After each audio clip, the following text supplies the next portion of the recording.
basons actuellement en Inter à Paris-Dauphine. Et donc aujourd'hui, alors déjà merci pour toutes les présentations d'aujourd'hui. Et donc actuellement, j'aurais pas besoin d'introduire les contextes, tout ça, qu'est-ce que c'est l'explicabilité, pourquoi on aura besoin de l'explicabilité. Et donc je vais commencer ma présentation qui porte sur attribution par l'argumentation de caractéristiques sensibles au contexte. Et donc aujourd'hui, je vais commencer par l'idée principale et aussi la motivation, suivie par les étapes principales de notre modèle.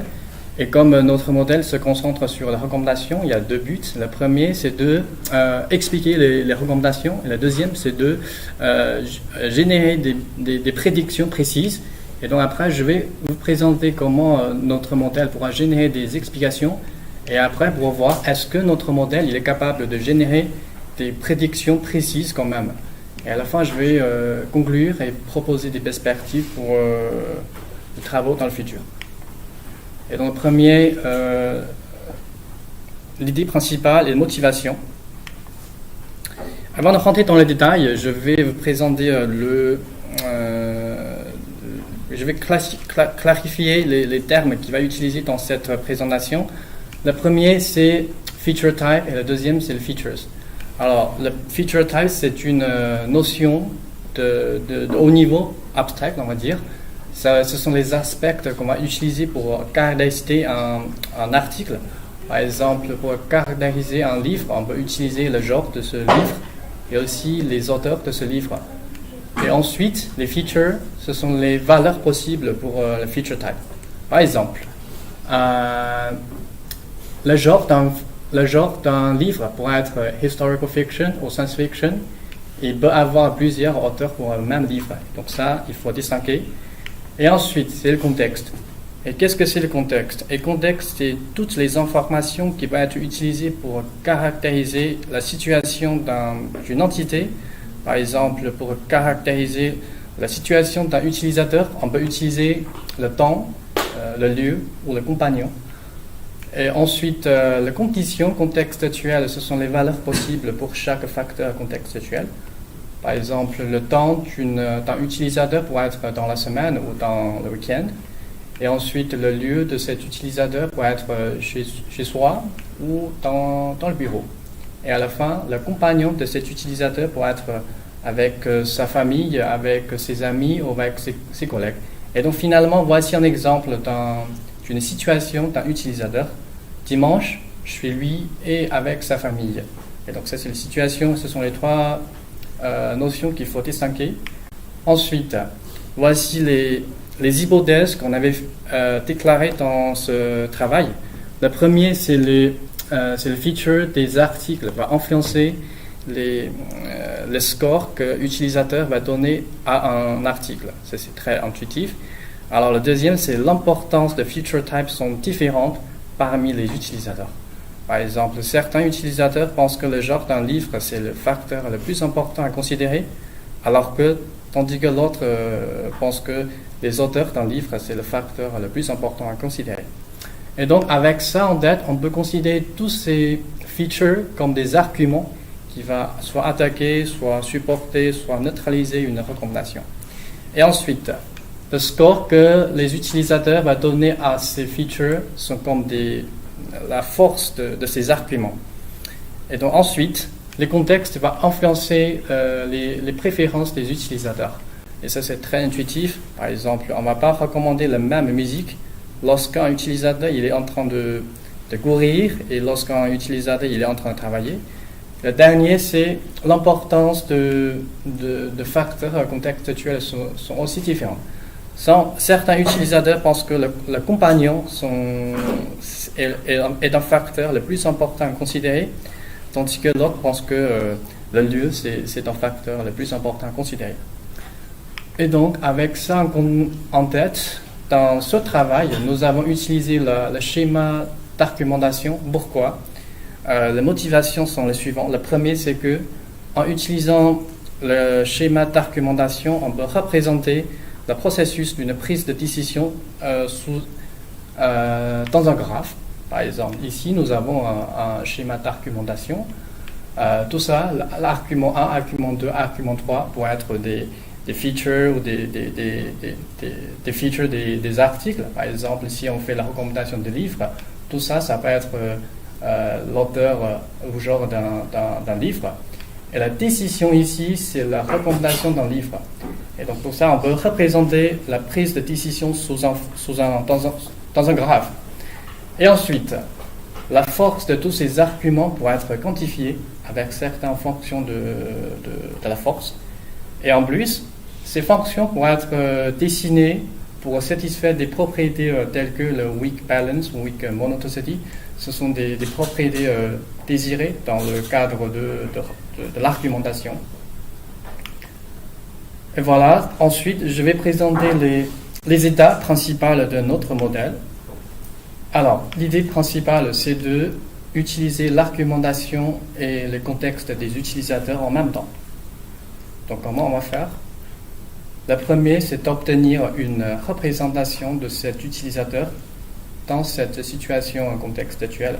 C'est-à-dire, pour chaque utilisateur, on souhaite d'obtenir une représentation spécifique dans cette condition, dans cette situation contextuelle. Et la deuxième étape, ce serait d'obtenir l'importance de chaque feature type pour cet utilisateur dans cette situation contextuelle. Et ensuite, ce sera de calculer le score que cet utilisateur va donner à ce feature dans cette situation contextuelle. Et ensuite, ce sera d'agréger tous ces scores que les utilisateurs vont donner au feature pour obtenir le score que cet utilisateur va donner à cet article dans cette situation contextuelle. Et donc ça, c'est l'idée principale. Et donc, ensuite, comment on peut expliquer des recommandations générées par notre modèle? Alors voici un scénario très naïf pour la recommandation des livres. Ça, c'est le processus de prédiction de score. Et ensuite, ce processus, en fait, il pourra être présenté sous cette forme. Par exemple, ça reste toujours dans la recommandation des livres. On peut voir que le genre 1, c'est un argument dont son force est 0,77. Il est positif. Ça veut dire que c'est un argument qui supporte la recommandation de ce livre. Sémantiquement, cet utilisateur aime bien les science-fiction, alors que genre 2, vous voyez, c'est un argument qui est avec une force négative. Ça veut dire que c'est un argument qui attaque la recommandation de ce livre.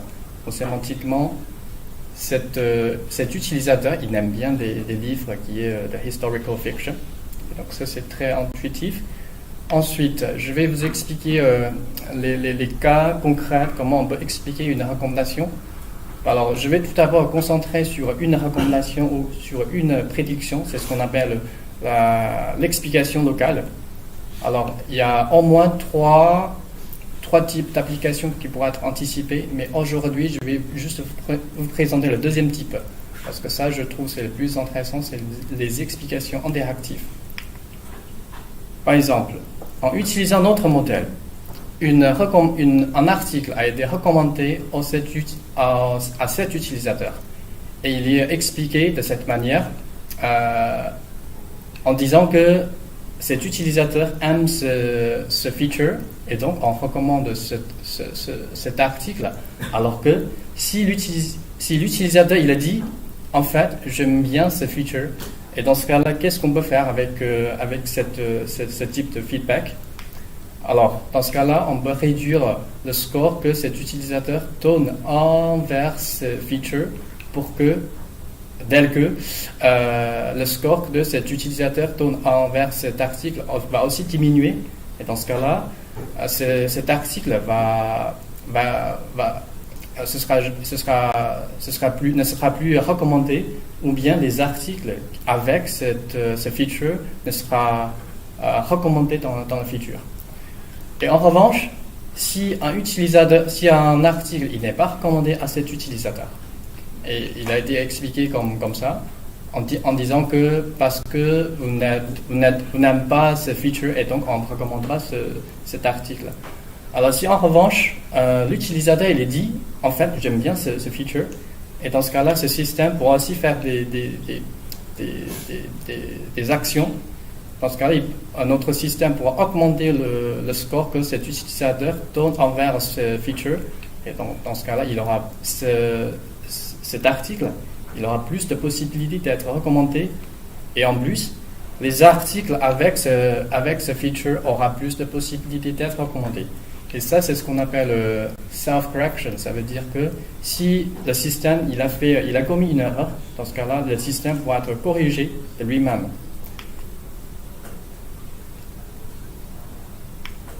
Ensuite, ce qui est bien, c'est que notre modèle, il est aussi capable de générer des explications d'un point de vue global. Comment on peut faire ça? L'idée, c'est aussi très simple. On peut représenter chaque utilisateur avec un vecteur 7 dimensions, alors sachant que ça, c'est une cas d'étude dans le jeu de données de Frappé. C'est un jeu de données où on fait la recommandation des applications mobiles. Et il y a 7 facteurs contextuels considérés. Et donc, on va représenter chaque utilisateur par l'importance que cet utilisateur accorde à ce facteur contextuel. Et après, on utilise le K-means pour faire le clustering. Ensuite, pour visualiser le résultat, on utilise le UMap pour visualiser les résultats. Alors ça, c'est le résultat de visualisation. On peut voir que dans ce jeu de données, les utilisateurs sont classés selon 4 types. Et dans chaque type, les comportements des utilisateurs sont totalement différents. Alors dans ce graphe-là, cette figure-là, ça représente la valeur moyenne de l'importance de facteurs contextuels pour chaque utilisateur. Et comme je vous ai dit tout à l'heure, une autre chose importante, c'est de voir est-ce que notre modèle il est capable de faire des prédictions précises. La réponse, c'est oui. Alors, on a fait des tests dans deux jeux de données. Le premier, c'est la guerre. Le deuxième, c'est le frappé, dont je vous ai parlé tout à l'heure. On avait vu que, en fait, notre modèle, notre modèle, il est capable de faire des prédictions précises par rapport à le modèle qui ne prendra en compte pas le contexte et qui est sensible au contexte. Et en plus, notre modèle, il est capable de fournir des explications, comme je vous ai présenté tout à l'heure, parce que chaque étape est donnée une sémantique explicite. Et ensuite, notre modèle, il est aussi capable de... notre modèle, il a une performance beaucoup plus élevée que le modèle basé à l'argumentation actuelle. Et donc ça, c'est quand même une bonne nouvelle. Et ensuite, en regardant la performance dans le jeu de données YAP et Frappé, on a vu que notre modèle, la performance dans le YAP est plus élevée que le Frappé dataset. Pour l'instant, on considère que ça peut être lié aux sparsités des jeux de données, mais ça, c'est juste notre interprétation actuelle. Bien sûr, il y a peut-être aussi d'autres raisons, mais c'est juste notre interprétation actuelle. Et on avait aussi fait une étude d'ablation. Alors ici, le variant avec AVG, ça veut dire qu'on considère, c'est un variant où on considère tous les types, l'importance de feature types sont tous les mêmes. Alors que la variant sans CA, CA ici ça veut dire context aware, sensible au contexte. Sans CA, ça veut dire qu'on ne prend pas contre les contextes. Alors, on voit bien que ici, tout d'abord, les préférences des utilisateurs envers les différentes features sont différentes. Et en plus, le contexte va vraiment influencer les préférences des utilisateurs. Et donc, voilà, maintenant, je vais conclure et proposer des perspectives pour les travaux dans le futur. La contribution principale de ce travail est de proposer un modèle qui combine à la fois des factorisations et aussi l'argumentation. Alors l'idée principale ici, c'est de considérer chaque feature des articles comme des arguments qui peuvent soit attaquer, soit supporter, soit neutraliser une recommandation. Et donc avec ça en tête, chaque étape est dotée avec une sémantique explicite. Et une bonne nouvelle pour l'instant, c'est que notre modèle il est capable de générer des recommandations ou des prédictions précises, tout en expliquant les recommandations d'une manière argumentative. Et pour l'instant, on a anticipé au moins 3 types d'applications. Alors tout à l'heure, je vous ai présenté l'explication interactive. On peut aussi fournir des templates naïfs ou bien des explications contrastives où on compare différents articles. Ensuite, dans la future, voici la perspective.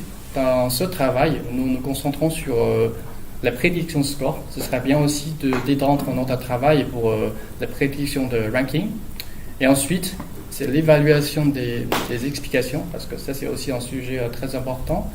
On envisage de faire des études des utilisateurs pour comparer les explications générées par notre modèle et d'autres types d'explications.